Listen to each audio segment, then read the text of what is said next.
देखो अपना है 12.1 सर्कल पे चल रहा है। तो फर्स्ट वीडियो में इसका बेसिक कॉन्सेप्ट अपने क्लियर किया। अब जो 12.1 है ना सर्कल की, वो भी बेसिक पे ही है पूरी इसकी, ठीक है। जैसे first question fill in the blanks का है कि centre of circle is situated in of circle, कि सेंटर ऑफ सर्कल है उस सर्कल के अंदर होता है या बाहर होता है, यानी एक्सटीरियर पार्ट में होता है इंटीरियर पार्ट में। तो ये सर्कल है और ये इसका सेंटर कहाँ होता है, इसके इंटीरियर पार्ट में होता है। तो फर्स्ट वाले में आ जाएगा इंटीरियर। सेकंड पूछा कि one point whose distance is more than the radius of circle then it will be in of circle. जैसे ये पॉइंट, ठीक है, और ये कह रहा है कि one point whose distance is more then, एक ऐसा पॉइंट है जिसकी डिस्टेंस इसकी सर्कल के रेडियस से क्या है, ज़्यादा है। तो ज़्यादा है तो वो वाला पॉइंट इसके क्या मिलेगा, बाहर ही मिलेगा आपके, ठीक है। तो वो हो जाएगा आपका एक्सटीरियर पॉइंट। इस सर्कल के बाहर एक ऐसा पॉइंट है जिसका डिस्टेंस इसकी रेडियस से क्या है, ज़्यादा है। तो ज़्यादा तो बाहर ही जाएगा वो, ठीक है। तो इस सेकंड वाले में हो जाएगा एक्सटीरियर।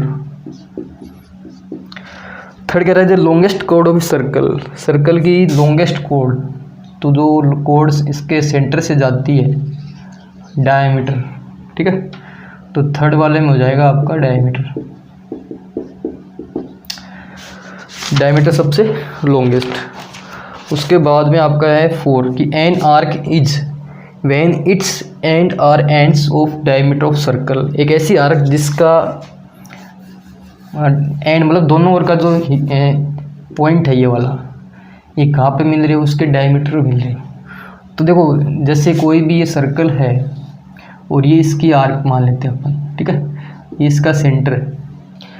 तो यदि दोनों एंड पॉइंट उसके डायमीटर में मिल रहे हैं, जैसे ये वाले पार्ट में, ठीक है, इस प्रकार से, ठीक है, तो डायमीटर मिलेंगे। इसका मतलब क्या हो गया कि ये जो कोड है सर्कल को 2 इक्वल पार्ट में क्या कर रही है, डिवाइड। कौन कर रहा है, डायमीटर। तो इसका मतलब ये फिगर कैसी बन गई आपके पास, सेमी सर्कल, ठीक है। तो इसमें आ जाएगा आपका सेमी सर्कल। फर्स्ट में 5 है कि a plane on which circle a draw divide it into, एक प्लेन पे सर्कल अपन ड्रॉ कर रहे हैं, तो इस प्लेन को ये कितने पार्ट में डिवाइड कर रहा है, इस प्लेन को ये 3 पार्ट में डिवाइड करेगा 3 में। जैसे ये 1 हो गया, ठीक है, ये 2 हो गया और ये 3 हो गया। तो 5 वाले में आ जाए आपका, ये तो है 4 का, 5 वाले में आ जाएगा 3 पार्ट। अब उसके बाद है आपका सेकंड ट्रू फॉल्स का है। तो देखो सेकंड वाले में ट्रू फॉल्स आपको बताने। तो फर्स्ट कह रहा है कि a line that join a point and centre of circle is known as radius. कह रहा सर्कल पे एक पॉइंट है, कहीं पे भी ले लो, और इसके सेंटर सर्कल का दोनों को आपस में ज्वाइन करें तो ये लाइन क्या बनता है, सेगमेंट इसका रेडियस। तो रेडियस ही होगा ना, तो ये हो जाएगा आपका ट्रू। सेकंड जो इसका पार्ट है वो बोल रहा है कि ए सर्कल है 4 इक्वल कोड्स, कोई भी सर्कल है इसकी 4 इक्वल कोड हो सकती हैं क्या, मे बी हो भी सकता है और नहीं भी। जैसे भी ये बड़ी भी हो सकती है, फिर इससे बड़ी मतलब हो भी सकता है और नहीं भी हो सकता है, तो ये फॉल्स हो जाएगा, ठीक है। मतलब इसमें ये लिखा हुआ है, देखो सेकंड का इस बुक में कि ए सर्कल है 4 इक्वल कोड्स, कोई भी सर्कल उसमें 4 कोड इक्वल हो सकती हैं क्या, तो हो भी सकती है नहीं भी, क्योंकि इसके हिसाब से तो एक बड़ी एक छोटी जा रही है, तो नहीं आ रहा ना। कई बार हो भी सकता है आपका कि ऐसी कोड अपन मेजर कर लें जिनका लेंथ क्या आ जाए, इक्वल, तो हो भी सकता है और नहीं भी, इसका मतलब फॉल्स है ये। उसके बाद थर्ड वाला है कि if a circle is divided into 3 equal part then each arc is long arc. यदि एक सर्कल को 3 इक्वल पार्ट में डिवाइड कर दें तो प्रत्येक जो आर्क बनेगा वो लॉन्ग आर्क होगा। 3 पार्ट का मतलब देखो पूरा जो एंगल होता है ये कितने का होता है आपका, 360 का, है ना। तो 3 इक्वल पार्ट में करेंगे, इसका मतलब हमें कितने कितने डिग्री के बनाने पड़ेंगे एंगल, 120 डिग्री के, है ना। तो इसके 3 पार्ट बनाओ, देखो इस प्रकार के, और तीनों में जो अपन ने इसका डिवाइड किया इक्वल पार्ट में, वो तीनों में कितने कितने डिग्री के एंगल बनेंगे, 120 का बनेगा, ये भी 120 का, ये भी 120 का। तो 3 आर्क बनी है, एक ये है, एक ये है और एक ये। तो ये बोल रहा है कि जितनी भी आर्क अपने बनाई है इक्वल पार्ट में डिवाइड करके सर्कल को, सारी की सारी लॉन्ग आर्क, लॉन्ग का मतलब मेजर आर्क, और मेजर आर्क क्या होता है, जब एंगल कितना डिग्री से ज़्यादा बने, 180 से ज़्यादा। तो अपना कितना बन रहा है, 180 से कम ही है, इधर आता ना माइनर आर्क, तब तो ट्रू होता है, अदरवाइज क्या हो जाएगा, फॉल्स। ठीक है, 3 इक्वल पार्ट में डिवाइड करेंगे तो एंगल कितना बनेगा, अंदर 120 का ही बनेगा। इसका मतलब ये 180 लॉन्ग आर्क का मतलब क्या होता है, मेजर आर्क। और मेजर आर्क कब होता है, जब एंगल कितना हो, 180 से ज़्यादा हो सेंटर पे, और हमारा आ रहा 120, इसका मतलब ये माइनर आर्क है, यानी कि मेजर।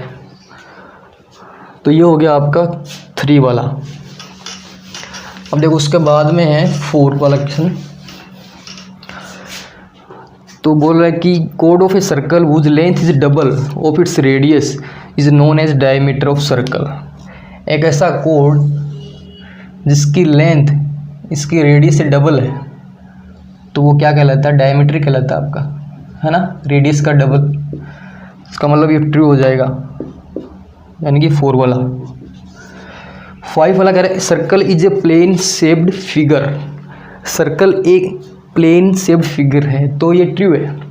प्लेन का मतलब इसको अपन शो करते हैं, बाहर इसको निकाल नहीं सकते, और जैसे ही अपन इसको बाहर निकालेंगे ना, तो इसके साथ कुछ इसकी लेंथ आ जाएगी, हाइट आ जाएगी, और हाइट आते ही इसका एरिया चेंज हो जाएगा। अभी तक तो ये सर्कल है और इसका एरिया क्या होता है, πr², पर जैसे अपन इसको प्लेन से बाहर निकालेंगे तो कुछ हाइट, मतलब बहुत ही कम आएगी लेकिन आएगी ज़रूर, और हाइट आते ही ये क्या बन जाएगा, सिलेंडर बन जाएगा। ठीक है, क्योंकि सिलेंडर का क्या होता है, एरिया है वो πr²h। ठीक है ना, तो सिर्फ इसको प्लेन पे शो कर सकते हैं, बाहर निकालेंगे तो ये क्या बन जाएगा, सिलेंडर, और इसमें हाइट आ जाती है जिसकी वजह से। तो ये हो जाएगा आपका ट्रू हो जाएगा, क्योंकि ये सिर्फ प्लेन शेप्ड फिगर है, इसको प्लेन पे अपन शो कर सकते हैं। तो ये तो हो गया 5। ठीक है, अब उसके बाद में 6 है। ये बोल रहा है कि the set of all such point on a plane which is at a constant distance from a fix point of that plane is known as circle. Circle की डेफिनेशन ही दी इन्होंने कि एक ऐसा फिक्स पॉइंट है, इसे सारे इक्वल डिस्टेंस पे हैं। तो सबसे पहले मैंने बताया था आपको कि ऐसा एक प्लेन में फिक्स पॉइंट, जिस सारे पॉइंट क्या हो, इक्वल डिस्टेंस पे हो, तो जो फिगर बनेगी वो क्या होगी, आपकी सर्कल। तो ये वाला क्या हो जाएगा, आपका ट्रू हो जाएगा। लास्ट है इसका 7 का, कि द कोड on which centre lies as known as radius. कि जो कोड सर्कल के सेंटर से जाती है वो रेडियस होती है। तो ये फॉल्स हो जाएगा, क्योंकि जो सेंटर से जाती है वो क्या होती है, डायमीटर। तो 12.1 तो हो गई आपकी कंप्लीट। अब इसके जो 12.2 से पहले कुछ थ्योरम है, तो पहले वो मैं करा रहा हूँ, क्योंकि थ्योरम ही आगे यूज होंगे सारे क्वेश्चन में लगभग। ठीक है, तो थ्योरम नंबर 12.1 मैं करा रहा हूँ आपको। थ्योरम नंबर 12.1, इसने क्या बोला कि equal codes makes equal angles at the centre of circle. यदि कोई भी 2 कोड हैं, उसका लेंथ इक्वल है, तो उनके द्वारा जो सेंटर पे एंगल बनेगा वो भी क्या होगा, इक्वल। तो जैसे इसका डायग्राम अपन इधर बनाते हैं, कोई भी 2 कोड कैसे भी बना लियो। ठीक है, तो कह रहा है कि इस जैसे इसका सेंटर है, तो इस कोड के द्वारा, मतलब इनकी लेंथ इक्वल दिखानी है आपको, तो इस कोड के द्वारा ये एंगल बन गया, है ना, और इस कोड के द्वारा ये वाला एंगल बना। तो कह रहा है कि ये दोनों एंगल आपको क्या दिखाने, इक्वल प्रूफ करने हैं। यदि इन दोनों कोड्स का, एक तो ये जैसे AB और ये इसका CD और ये सेंटर O, तो AB कोड और CD कोड आपस में इक्वल है, तो ये दोनों कोड सेंटर पे एंगल भी कितना बनाएगी, इक्वली बनाएंगे। ये वाला प्रूफ करना है। तो गिवन क्या लिखना है आपको, गिवन में क्या दे रखा है कि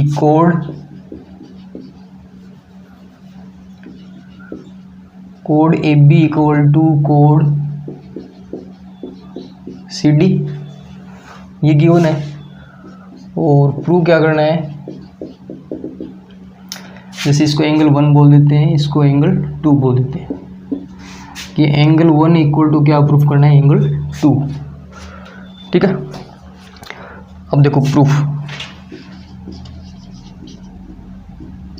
तो प्रूफ में देखो दोनों एंगल इक्वल कब दिखाएंगे, जब ये दोनों ट्रायंगल क्या करते हैं, कॉन्ग्रुएंट प्रूफ कर देते हैं। तो from triangle A O B and triangle C O D, इनसे।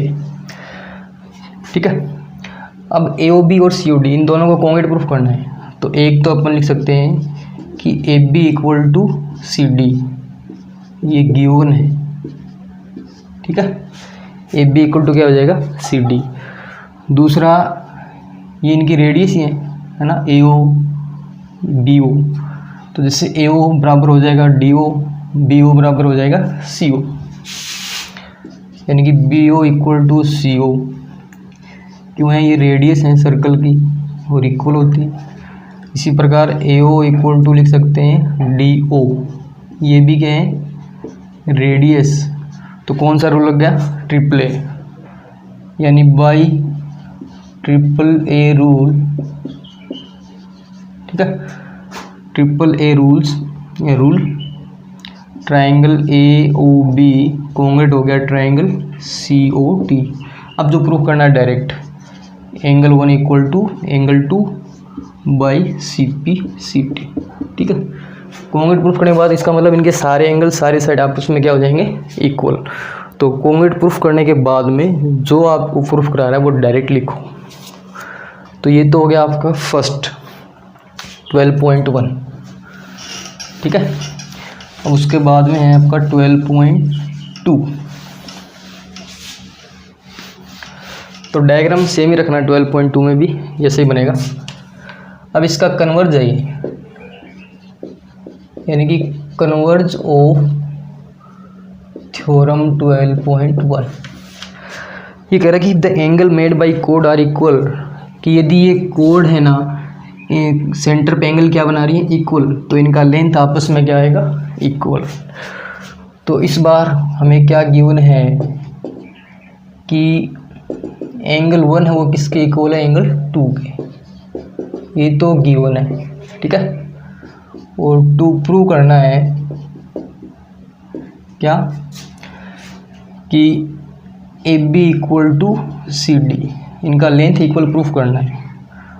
तो प्रूफ वापस से वही ट्रायंगल लेने, from triangle A O B and triangle C O D.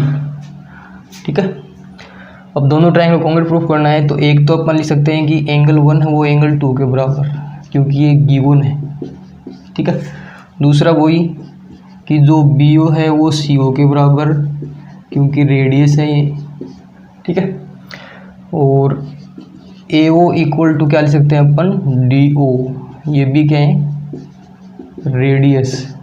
तो कौन सा रूल लग गया, एक एंगल 2 साइड, यानी by S A S rules triangle A O B congruent हो गया ट्रायंगल सी ओ डी।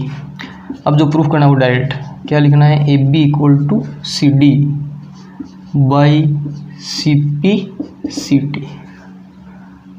ठीक है, कि कॉन्ग्रुएंट प्रूफ करने के बाद जो ट्रायंगल आपस में इनके सारे साइड सारे एंगल्स इक्वल हो जाते हैं, तो जो प्रूफ करना होता है वो डायरेक्ट लिखते हैं। अब उसके बाद में है थ्योरम 12.3।